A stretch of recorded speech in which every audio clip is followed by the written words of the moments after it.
कृष्णा, राधे राधे। अधिक मास मातम में 29वां अध्याय। पुण्यशील और सुशील बोले, हे कंदरिय, गोलोक को चलिए, देर क्यों कर रहे हो? तुमने विशेष रूप से भगवान पुरुषोत्तम का समीप आया है। कंदरिय बोला, मुझे अभी बहुत से कर्मों के फल भोगने हैं, लेकिन किस प्रायश्चित से गोलोक मिला है यह नहीं समझ पाया। पृथ्वी पर जितनी वर्षा की धाराएं हैं, जितने तण और रज कण हैं तथा जितने आकाश में तारे हैं, उतने ही मेरे पाप हैं। मैंने यह सुंदर शरीर कैसे पाया? हरि के प्रिय पार्षदों, इसका कारण मुझे बताओ। श्री नारायण जी बोले, कंदरिय की ऐसी वाणी सुनकर हरि के दूत बोले, अहो हे देव, क्या तुमने यह पद पाने का महान साधन नहीं जाना? हे प्रभु, पुरुषोत्तम मास विष्णु का प्रिय और महापवित्र है। इसमें तुमने देव दुर्लभ तप किया है। हे महाराज, वन में वानर शरीर से अनजाने और मुख रोग से कारण न खाने से तुम्हारा निराहार व्रत हो गया।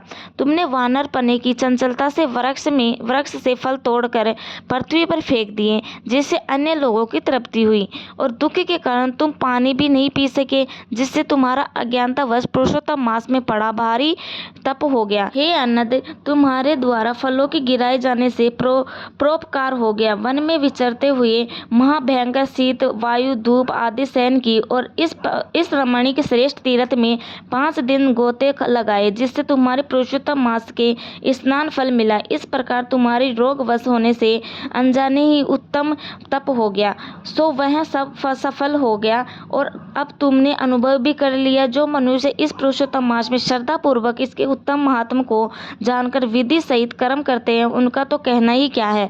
आपने जैसा साधन किया वैसा करने में अन्य कोई समर्थ नहीं है। इस मास में एक उपवास करने से ही मनुष्य पाप समूह में छूट जाता है। इस मास के सम्मान पुरुषोत्तम की प्रीति देने वाला अन्य कोई नहीं है।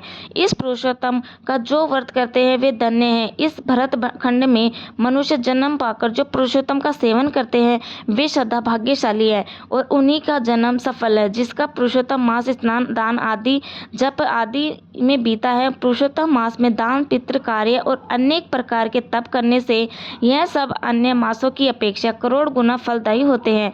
जो पुरुषोत्तम मास में स्नान दान नहीं करता, उस नास्तिक, पापी, मूर्ख, पाखंडी, दुष्ट, अधर्मी तथा आलोचक को धिक्कार है।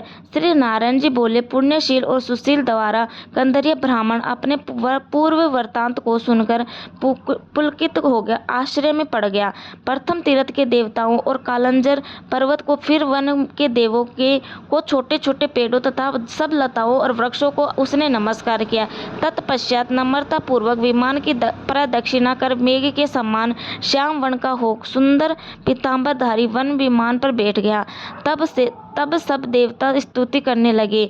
गंधर्व और किन्नर आदि बांजों के साथ गाने लगे। इंद्र आदि देवता बड़े हर्ष से पुष्प वर्षा कर सादर पूजा करने लगे।